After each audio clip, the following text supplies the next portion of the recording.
सरकारी वकील मेजरपुरी ने ठीक कहा है, हम एक ऐसे समाज में रहते हैं जो कानून और व्यवस्था पर टिका है, और समाज में एक व्यक्ति के विरोध और विद्रोह के लिए कोई स्थान नहीं, बिल्कुल नहीं कोई स्थान। समाज ने, कानून ने, व्यवस्था ने विरोध प्रकट करने के लिए बना रखे रास्ते, मीलों लंबे रास्ते।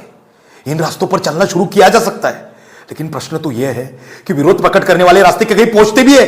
बिल्कुल नहीं पहुंचते, कहीं नहीं पहुंचते।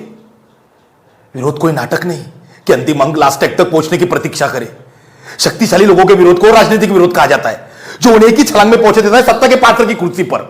और कमजोर लोगों का विरोध, उसे विद्रोह का नाम दे दिया जाता है, जो उन्हें की छलांग में पहुंचे देता है फांसी के तख्ते तक। छोटे छोटे विरोध जब दबा दिए जाए, अनसुने अनदेखे कर दिए जाए, तो हमेशा एक भयंकर विस्फोट होता है, प्राणघातक विस्फोट। कानून ने, संविधान ने सबको बराबर का दर्जा, बराबर का अधिकार दे दिया, लेकिन बड़े लोगों ने छोटे लोगों को, ऊंचे लोगों ने नीचे लोगों को यह अधिकार नहीं दिया, बिल्कुल नहीं दिया।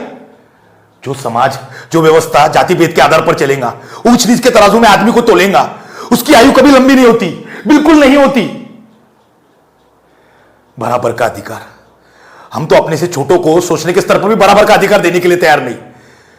बराबर का अधिकार, हम तो अपनी तरफ आंख उठाकर देखने का हक तक देने को तैयार नहीं।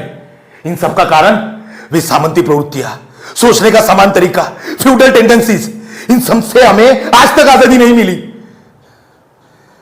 सरकारी वकील ठीक कहते हैं, सवार रामचंद्र को हर हालत में सजा मिलनी चाहिए।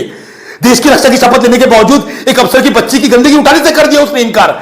देश की रक्षा की शपथ लेने के बावजूद उसने हराम की संत जैसी साधारण गाली खाने से कर दिया इनकार। देश की रक्षा की शपथ लेने के बावजूद अपने कान, अपनी आंख बंद करने से कर दिया उसने इनकार। उसे आर्मी एक्ट 69 तथा इंडियन पिनल कोड की दफा 300 के तहत हर हाल में दंड मिलना चाहिए, मृत्यु दंड, हर हाल में दंड मिलना चाहिए, मृत्यु दंड, बार बार मृत्यु दंड।